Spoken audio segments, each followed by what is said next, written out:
예배 자리에 오신 우리 가족들 반갑고요. 가정에서 예배 드리시는 분들도 진심으로 환영합니다. 어깨를 펴시고 눈을 크게 뜨시고 말씀을 경청하겠습니다. 음식을 먹는 것은 생존의 문제이지요. 음식을 먹지 않으면 영양실조에 걸리게 되고 심하면 목숨을 잃기도 합니다. 배고픔이 생존의 문제인 여러 나라들이 여전히 있습니다. 아프리카, 아시아 땅에 배고픔으로 고통받는 나라들이 있지요. 어린 자녀들이 아파하며 고통받는 모습, 저렇게 뼈와 살이 붙어서 앙상하게 말라가는 자녀들의 모습을 보면서 마음 아파하지 않을 부모가 어디 있겠습니까? 우리나라 역시 일제강점기와 6.25 전쟁을 치르면서 세계 최고로 가난한 나라 중에 하나였습니다. 1951년 8월 영등포에서 찍힌 전쟁 고아의 사진입니다.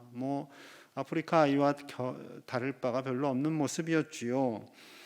출애굽 과정에서 이스라엘 백성들의 가장 큰 불만과 원망은 먹을 음식, 마실 물에 대한 것이었습니다. 만나가 내리기 전에는 배가 고파서 하나님과 모세를 원망했고요. 만나가 내린 후에는 같은 음식만 먹는다고 하나님과 모세를 원망합니다. 민수기 21장 5절이에요. 백성이 하나님과 모세를 향하여 원망하되 어찌하여 우리를 애굽에서 인도해 내어 이 광야에서 죽게 하는가? 이곳에는 먹을 것도 없고 물도 없도다. 우리 마음이 이 하찮은 음식을 싫어하노라 하매. 그들이 말한 이 하찮은 음식은 온 인류 중에 유일하게 이들만 먹었던 만나입니다. 하지만 그들이 더 다양한 걸 먹고 싶고 더 목마른 것을 채우고 싶은 마음에 하나님과 모세를 원망했던 거죠. 그들이 아브라함의 자손이라고는, 믿음의 후손이라고는 생각하기에 손톱만큼도 없는 그런 연약한 믿음을 보이고 있습니다. 우리라고 다르지 않을 겁니다. 우리도 그 광야길을 걸었더라면 그들과 동일하게 하나님과 모세를 원망했을 것입니다. 우리에게는 육체적인 목마름과 배고픔뿐만 아니라 성공을 향한, 사회를 향한 그런 배고픔과 목마름이 있어요. 2002년 월드컵 4강을 이끈 명장이 있지요. 히딩크 감독입니다. 우리나라가 16강에 올랐을 때 많은 언론들이 대서특필을 했습니다. 그때 그가 이런 말을 남겼어요. 나는 아직도 배가 고픕니다. 명언이었지요. 그 이후에 4강에 이르는 놀라운 결과를 이루었습니다. 우리 안에 이처럼 성공을 향한 배고픔과 목마름이 있어요. 명품을 사고 싶기도 해요. 더 재산을 확장시키기도 합니다. 더 높이 올라가고 싶어요. 더 성공하고 싶어요. 네, 그런 마음 있는 것이 사실입니다. 이러한 마음이 선하게 잘 사용되어지면 자기를 개발하고 더 영향력 있는 삶을 살게 되지요. 하지만 이 마음이 잘못 왜곡되어져 버리면 감사를 잃어버리고 자신의 환경을 원망하고 정죄하며 결국에는 자신을 파괴하는 안 좋은 원동력이 되기도 합니다. 이처럼 우리에게는 육체적인 배고픔과 목마름, 그리고 성공을 향한 배고픔과 목마름이 있습니다. 하지만 맛있는 음식을 먹고 세상에서 성공하고 명품을 가지면 정말 행복할까요? 각 나라마다 행복도를 조사합니다. 그런데 의외로 가난한 나라들이 높은 순위에 올라갑니다. 그리고 자살률을 조사해 보면요, 선진국의 자살률이 높습니다. 그것을 보면 우리가 육체적인 배고픔을 해결하고 성공을 향한 그 배고픔을 해결한다고 해서 우리가 진정한 만족을 누리지 못한다라는 겁니다. 오늘 말씀 속에서 예수님께서 그 무엇보다도 중요한, 이 두 가지보다 더 중요한 영적인 배고픔과 영적인 목마름이 우리에게 있음을 말씀하십니다. 자, 마태복음 5장 6절 말씀 함께 봅니다. 시작. 의에 줄이고 목마른 자는 복이 있나니 그들이 배부를 것이며. 아멘. 의에 줄이고 목마른 자가 복되도다 라고 주님께서 말씀하십니다. 우리는 의에 줄여야 합니다. 의에 목말라야 합니다. 그러한 자를 향해서 주님이 복이 있다 말씀하시고 그가 배부르게 될 거야, 채움을 얻게 될 거야 라고 말씀하고 있습니다. 그렇다면 궁극적으로 이 의라는 것은 무엇일까요? 의로운 사람, 의에 줄이고 목마른 사람, 이 의는 무엇일까요? 제가 청소년 때 대체 이 의가 뭔가 한자를 잘 모를 때니까요, 이 의라는 것이 참 궁금했습니다. 먼저 한자를 한번 살펴보면요, 이 한자 상형 문자인데 아주 놀라운 의미가 담겨져 있습니다. 오를 의라는 단어는 나를 상징하는 나자와 양양, 음매하는 그 양양자의 결합으로 되어 있어요. 근데 잘 보시면 나라는 자는 밑에 있고요, 양이 머리 위에 있습니다. 신기하죠? 이거 기독교적으로 해석하면 양이 내 머리 위에서 죽고 피를 흘려서 그 피로 말미암아 내가 의로워지는 것, 이것이 바로 오를 의자입니다. 우리는 결코 홀로 스스로 의로워질 수는 없는 거죠. 어린 양이신 예수 그리스도의 보혈, 우리를 위해서 십자가에 달리신 그 예수님의 보혈이 우리 머리끝에서 발끝까지 부어질 때 우리는 의로워질 수 있는 것입니다. 즉 예수님의 목마른 사람, 예수님께 배고픈 사람, 그 사람이 바로 의에 줄이고 목마른 자다라고 말씀하고 있는 거죠. 여기서 쓰여진 줄이다라는, 배고프다라는 단어는요, 그냥 배고프다 점심 먹자 이 정도가 아니라 아까 사진에서 보셨듯이 정말 피골이 상접하여서 먹지 않고서는 죽을 수밖에 없는 그런 상황을 의미합니다. 목마르다라는 원어의 의미 역시 광야에서 목이 말라서 그 물을 마시지 않고서는 죽을 수밖에 없는 그런 절박한 상황, 그 상황을 의미합니다. 그러니 연결해 보면 이런 거예요. 예수님이 없으면 나는 죽습니다. 예수님께서 저를 만나 주시지 않으면, 매일매일 저를 먹이시지 않으면 저는 살 수가 없습니다 라고 고백하며 주님께 나아가는 그 사람을 향해서 복되다, 내가 너의 줄인 배를 채워줄게, 그 갈증나는 목을 해갈해 줄게 라고 말씀하고 있습니다. 오늘 본문을 잘 보시면 의인은 복이 있나니 이렇게 하시지 않고 의에 줄이고 목마른 자가 복되다 라고 말씀하십니다. 예수님 시대에는요, 자칭 의인들이 많았어요. 스스로 의롭다고 하는 사람들, 바리새인과 서기관들과 제사장들, 율법을 잘 알고 율법을 잘 지킨다라고 생각한 그들을 향해서 예수님이 이렇게 말씀하세요. 마태복음 23장 25절 26절입니다. 화 있을진저 외식하는 서기관들과 바리새인들이여, 잔과 대접의 겉은 깨끗이 하되 그 안에는 탐욕과 방탕이 가득하게 하는도다. 방탕으로 가득하게 하는도다. 눈먼 바리새인이여, 너는 먼저 안을 깨끗이 하라. 그리하면 겉도 깨끗하리라. 그들 스스로 굉장히 의인이라고 생각했어요. 지난번 제가 바리새인과 세리의 기도를 언급하면서 바리새인들이 얼마나 자기 의로 충만한지 말씀드렸습니다. 그런데 그들에게 화 있을진저, 너희 외식하는 자들이요, 눈먼 바리새인들이요 라고 예수님께서 날카롭게 정죄를 하십니다. 겉은 그럴싸해 보이지만 그 속은 탐욕과 방탕으로 가득한 그런 사람들일 뿐이다라는 거죠. 그들이 이 말을 듣고 얼마나 상처를 받았을까요? 내가 누군데 이렇게 말을 함부로 해 하면서 예수님을 더 죽이려고 이를 바득바득 갈 뿐입니다. 우리는 예수님의 보혈이 없다면 의로워질 수 없는 존재들입니다. 오직 예수님으로만 의로워질 수 있는 사람들이에요. 예수님께서 누가복음 15장에서 두 아들의 비유를 드십니다.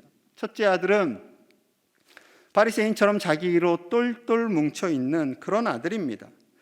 둘째 아들은 세상을 사랑하는 아들이에요. 둘 다 예수님 관점에서는 탕자입니다. 그런데 작은 아들이 아버지의 유산을 달라고 합니다. 그리고 세상에 나가서 쾌락과 즐거움을 위해서 모두 다 허비를 해버려요. 돈이 없어요. 배가 고파요. 마침 그때 흉년이 들었어요. 그런데 자신에게 먹을 거를 주는 사람이 아무도 없습니다. 어렵게 되지치는 집에 취업을 했어요. 그런데 강팍해요. 주인이 먹을 것을 주질 않아요. 너무나 배가 고픕니다. 누가복음 15장 16절 17절 우리 같이 봅니다. 시작. 그가 돼지 먹는 쥐업 열매로 배를 채우고자 하되 주는 자가 없는지라. 이에 스스로 돌이켜 이르되 내 아버지에게는 양식이 풍족한 품꾼이 얼마나 많은가. 나는 여기서 줄여 죽는구나. 줄여 죽는구나. 돼지가 먹는 사료조차도 내가 먹을 수가 없구나. 내가 너무나 배가 고프구나. 그런데 아버지에게는 넉넉한 양식이 있고 내가 아버지께 나아가면 아버지께서 나를 먹이실 텐데 라는 생각이 든 거예요. 그리고 아버지를 찾습니다. 15장 18절과 19절이에요. 내가 일어나 아버지께 가서 이르기를 아버지, 내가 하늘과 아버지께 죄를 지었사오니 지금부터는 아버지의 아들이라 일컬음을 감당하지 못하겠나이다. 나를 품꾼의 하나로 보소서 하리라 하고 아버지께 가서 용서를 구하겠다라는 거지요. 회개하고 하나님께 아버지를 대신하는 아버지의 상징인 그 하나님께 나아가는 모습이 이 바로 둘째 아들의 모습입니다. 그런데 예수님께서 배를 채우고자 하되 줄여 죽는구나. 지금 배가 고픈 거예요. 이 배고픔은 무엇으로 회복될 수 있는 거예요? 무엇으로 채울 수 있는 거예요? 아버지께 가야 하는 거예요. 하나님 아버지께 가야 되는 거예요. 예수님께 가야만 그 배고픔이 채워질 수 있는 것입니다. 그래서 이 말씀을 예수님께서 하시는 거죠. 요한계시록 3장 20절에서 이렇게 말씀하십니다. 우리 함께 볼게요. 시작. 볼지어다 내가 문 밖에 서서 두드리노니 누구든지 내 음성을 듣고 문을 열면 내가 그에게로 들어가 그와 더불어 먹고 그는 나와 더불어 먹으리라. 아멘. 예수님께서 문 밖에서 우리의 마음의 문을 두드리십니다. 문을 열어다오. 내가 들어가서 너와 함께 음식을 먹고 싶구나 라고 말씀하시는 거예요. 우리의 굶주린 목마름, 우리의 굶주리고 목마르고 아파하는 우리의 마음을 해결해 주시는 분은 오직 예수님인 거죠. 예수님께서 우리 안에 들어오셔서 함께 음식을 먹어야 하는 거예요. 그 음식이 무엇이겠습니까? 말씀이에요, 말씀. 예수님을 우리가 먹어야 되는데요. 그 먹는다라는 것은 말씀을 먹는다라는 겁니다. 예수님께서 성만찬 시간에 내 살과 내 피다라고 말씀하시잖아요. 그것은 말씀을 의미하는 거예요. 요한복음 1장 1절과 4절에서 예수님의 정체성을 정확하게 보여주시는 장면이 있습니다. 태초에 말씀이 계시니라. 이 말씀이 하나님과 함께 계셨으니 이 말씀은 곧 하나님이시니라. 그가 태초에 하나님과 함께 계셨고 만물이 그로 말미암아 지은 바 되었으니 지은 것이 하나도 그가 없이는 된 것이 없느니라. 그 안에 생명이 있었으니 이 생명은 사람들의 빛이라. 아멘. 태초에 말씀이 계셨습니다. 이 말씀이 성부 하나님과 함께 계셨고요. 이 말씀이 예수님이세요. 예수님을 통하여서 성부 하나님과 함께 온 천지 만물이 지어집니다. 그리고 그 안에 생명이 있어요. 생명이 예수님 속에 있습니다. 말씀이 예수님 안에 생명을 넣어 주시는 거예요. 그래서 그 말씀을 우리가 먹을 때 우리 안에서 생명이 살아 움직일 수 있는 것입니다. 말씀은 매일의 양식이 됩니다. 생명의 양식이 됩니다. 그래서 이스라엘 백성 출애굽할 때 만나를 주시는데 그 만나를 일주일치 그냥 한꺼번에 거두어들이면 편하잖아요. 그렇지 않게 하세요. 아침에 나가서 만나를 줍습니다. 하루치만. 많이 거두으면 상해요. 안식일 전날에만 이틀치를 모을 수 있어요. 왜 그래요? 첫째는 너희를 먹이시고 입히시는 분은 하나님이시다라는 것을 깨닫게 함과 동시에 생명의 양식을 매일매일 먹어야 한다라는 겁니다. 하나님 주시는 양식을 매일매일 먹는데 그 양식은 곧 말씀이다라는 거죠. 하나님의 말씀을 매일매일 먹으시는 저와 여러분들 되시기를 소망합니다. 마태복음 4장 4절이에요. 예수께서 대답하여 이르시되 기록되었으되 사람이 떡으로만 살 것이 아니요 하나님의 입으로부터 나오는 모든 말씀으로 살 것이라 하였느니라 하시니. 아멘. 떡으로만 사는 것이 아니다라고 말씀합니다. 떡 있어야 됩니다. 양식이 있어야지요. 물질이 있어야지요. 하나님께서 이것을 다 아세요. 하지만 이것으로만 사는 것이 아니라 매일매일 주시는 하나님의 말씀, 그 말씀을 먹고 살아야 한다라는 거죠. 일주일 전에 성경 읽었는데요. 아닙니다. 일주일 전에 밥 먹었는데요. 그거가 똑같은 거예요. 매일매일 주님의 말씀을 드셔야 돼요. 사순절을 기념하면서 우리가 마태복음, 마가복음 필사를 하잖아요. 저도 기록을 해보니까 이 하루에 한 장 쓰기가 쉽지가 않습니다. 쉽지가 않아요. 필사를 해야만 구원을 받나요? 필사를 해야 우리가 성인이 되나요? 이런 식으로 접근하시면 안 되고요. 여러분, 이 말씀을 우리가 읽으면서 예수님의 말씀을 눈으로 읽고 그리고 손으로 쓰고 마음으로 기록하는 겁니다. 필사를 하실 때 그냥 밀린 숙제 하듯이 하시면 안 돼요. 빨리 하려고 하지 마세요. 천천히 하셔도 그 말씀 하나하나를 기록하고 내 마음에 새기고 그 말씀, 살아있고 운동력 있는 말씀이 나의 삶 속에서 나타나도록 하는 것이 필사의 목적입니다. 여러분, 하나님께서 말씀을 왜 주셨을까요? 하나님을 계시하시는 거예요. 하나님의 뜻을 보여주시는 거예요.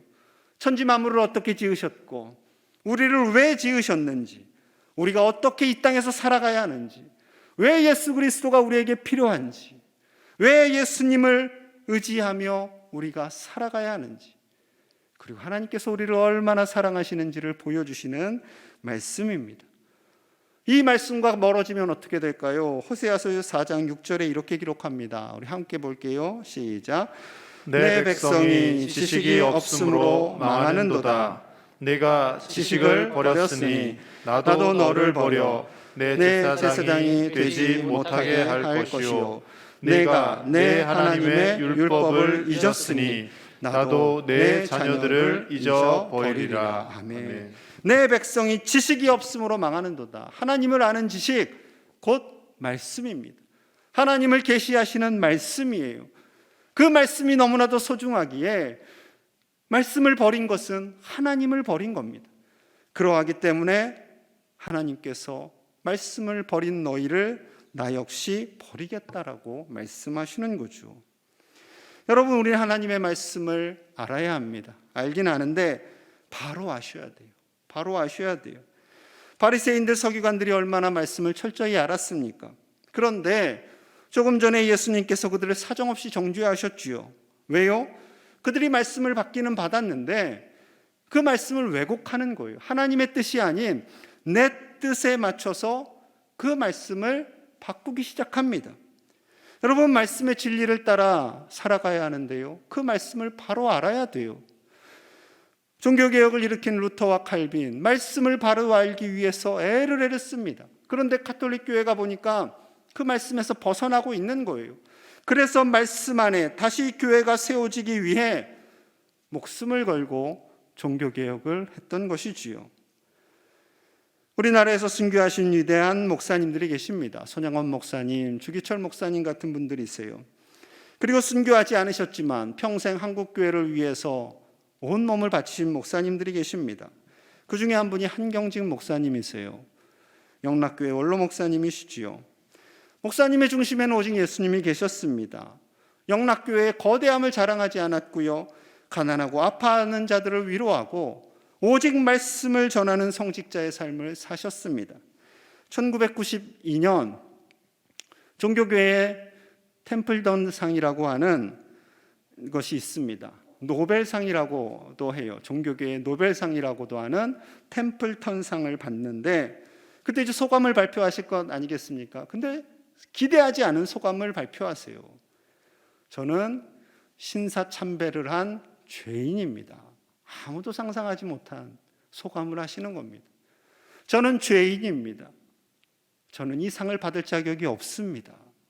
라고 하십니다. 훗날 은퇴하신 후에 후배 목사님들이 목사님을 찾았어요. 목사님, 우리 후배들에게 좋은 말씀 좀 해주십시오. 그때 목사님이 이렇게 말씀하십니다. 목사님들, 예수님 잘 믿으세요. 예수님 잘 믿으세요. 여러분, 이 짧은 문장이 굉장히 떨림이 있는 말씀입니다. 이 말씀은 목사님들뿐만 아니라 장로님들, 안수집사님들, 권사님들, 서리집사님들 우리 모두에게 적용되어야 할 말씀이지요. 우리는 예수님을 정말 잘 믿어야 됩니다. 잘 믿어야 됩니다. 예수님을 잘 믿는다는 것은 무엇일까요? 오늘 말씀처럼 예수님께 줄이고 예수님께 목마른 사람입니다. 예수님의 말씀, 그 말씀을 먹고 예수님의 말씀을 따라서 온전히 살아가기 위해 몸부림을 치는 사람, 예수님으로 옷을 입는 그 사람을 주님께서는 복되다 하시는 거지요. 어떤 율법교사가 예수님께 다가옵니다. 율법에 대해서는 내가 잘 안다, 얼마든지 예수라는 사람과 싸워 이길 수도 있다라는 마음으로 예수님께 다가옵니다. 예수님과 논쟁에서 이기겠다는 마음으로 시험을 걸기 위해 다가옵니다. 질문을 해요. 선생님, 내가 무엇을 해야 영생을 얻을 수 있습니까? 어떻게 해야 구원을 얻을 수 있습니까? 그 말이죠. 예수님께서 그의 마음을 아십니다. 그래서 다시 물어보세요. 율법에 무엇이라 기록되었느냐? 너가 잘 알지 않느냐? 그러자 답합니다. 누가복음 10장 27절이에요. 우리 함께 봅니다. 시작. 대답하여 이르되 내 마음을 다하며 목숨을 다하며 힘을 다하며 뜻을 다하여 주 너의 하나님을 사랑하고 또한 내 이웃을 내 자신같이 사랑하라 하였나이다. 아멘. 너의 마음과 목숨, 힘, 뜻, 할 수 있는 것 다 해서 하나님을 사랑하고 그리고 내 자신같이 이웃을 사랑하는 겁니다. 근데 이 대답을요, 무슨 답 쓰듯 정답을 쓰듯 너무나 쉽게 이 율법교사가 말하는 거예요. 그리고 이제 어깨에 힘이 들어갔어요. 예수님께 시험 걸기 위해서 또 한 가지 질문을 합니다. 그렇다면 내 이웃을 내 자신같이 사랑하라고 했는데요, 내 이웃은 누구입니까? 라고 질문을 하는 겁니다. 여기서 예수님이 대답을 잘 하셔야 되는 거예요. 그 당시에 바리새인들, 율법학자들, 제사장들은 세리, 창기, 바리새인들, 이방인들, 이 사람들을 이웃으로 보지 않았습니다. 사람 취급을 안 했어요. 그리고 율법에서, 하나님의 말씀에서 그들을 그렇게 대하라고 백성들을 가르쳤습니다. 근데 예수님께서 그들과 함께 먹고 마시고 그들에게 다가가십니다. 예수님의 관점에서는요, 당연히 그들이 이웃인 거죠. 그것이 하나님의 뜻이고 하나님의 말씀의 본질인 거예요. 하지만 이것을 당연하게 언급하면 그들이 공격하겠지요. 심지어 율법을 거부한 사람이라고 정죄할 것이 뻔합니다. 그때 예수님께서 선한 사마리아인의 비유를 하시는 거예요. 강도를 만나고 피를 흘리고 쓰러져 있습니다. 그 사람을 보고 자칭 의인이라고 하는 제사장이요, 보고 그냥 갑니다. 거룩하다고 자처하는 레위인도 그냥 보고 갑니다. 이들은 구별된 사람들이에요. 율법의 피를 만져서는 안 되는 사람들입니다. 핑계거리가 생겼지요. 우리는 거룩한 사람들이라 내가 도와주고는 싶지만 피를 만지면 안 돼 하면서 지나가는 겁니다. 자, 그러자 예수님께서 그들이 이웃이라고 말하지 않는 사마리아인을 언급하세요. 누가복음 10장 33절과 34절입니다. 어떤 사마리아 사람은 여행 중 거기 이르러 그를 보고 불쌍히 여겨 가까이 가서 기름과 포도주를 그 상처에 붓고 싸매고 자기 짐승에 태워 주막으로 데리고 가서 돌보아 주니라. 너희가 이웃이라고 인정하지 않는 한 어떤 사마리아 사람이 그를 불쌍히 여겨서 기름과 포도주를 바르고 소독시켜주고 자기의 짐승에 태우고 자기는 걸어서 여관으로 가서 돌보아 주었단다. 다음 날 주인에게 2데나리온을 주고 잘 보살펴달라고 하고 다시 오는 길에 내가 비용이 더 들면 갚겠습니다 하고 갔단다. 그렇다면 제사장, 레위인, 이 사마리아 사람 중에 누가 강도 만난 자의 이웃이 되겠느냐? 이 상황 속에서요, 율법교사가 다른 말을 할 수가 없습니다. 사람들이 다 듣고 있어요. 그의 대답입니다. 누가복음 10장 37절 우리 함께 봅니다. 시작. 이르되 자비를 베푼 자니이다. 예수께서 이르시되 가서 너도 이와 같이 하라 하시니라. 아멘. 자비를 베푼 사람입니다. 그가 이 대답을 하면서요, 쉽지 않았을 것 같아요. 잘 보십시오. 사마리아 사람입니다라고 하지 않았어요. 자비를 베푼 사람입니다라고 한 거예요. 여러분, 성경 말씀은요 괜히 쓰여지지 않습니다. 이 율법 교사는요 사마리아인입니다라는 단어를 하기 싫은 거예요. 그래서 자비를 베푼 사람입니다 라고 단어를 바꿔서 말하는 겁니다. 주님이 말씀하세요. 너도 가서 이와 같이 아파하는 사람, 눈물을 흘리는 사람, 고통받는 사람의 이웃이 되라. 사마리아인이든지 그가 이방인이든지 세리든지 장기이든지 그것으로 사람을 구별하지 말아라 라고 주님 말씀하시는 거죠. 여러분, 여기까지만 이해하시면 안 되고 더 가셔야 됩니다. 다시 율법학자와 예수님의 첫 대화로 거슬러 올라가셔야 돼요. 분명히 구원을 받기 위해서는 하나님을 마음과 목숨과 힘과 뜻을 다해 사랑하고, 여러분 이 표현은요 그냥 쉽게 할 수 있는 표현이 아닙니다. 나 자신같이 이웃을 사랑하라고 율법학자가 말했어요. 율법학자가 자기 입으로 말한 겁니다. 그러나 하나님의 말씀을 왜곡합니다. 자기가 택하고 싶은 사람만 이웃으로 간주하고 다른 사람들은 배제해버립니다. 예수님께서 그것을 다 아시는 거죠. 율법을 주신 장본인이 예수님이시잖아요. 삼위일체 하나님이세요. 율법을 왜 주셨는지를 정확히 아시는 분이 바로 예수님이십니다. 그렇기 때문에 그 말씀의 본질, 그 말씀을 그대로 받고 그 말씀을 그대로 먹고 그리고 그대로 사는 사람, 그를 향해서 복 있다라고 말씀하시는 것입니다. 사랑하는 여러분, 우린 예수님을 바로 알아야 할 줄로 믿습니다. 예수님께 줄이고 예수님께 목말라 해야 합니다.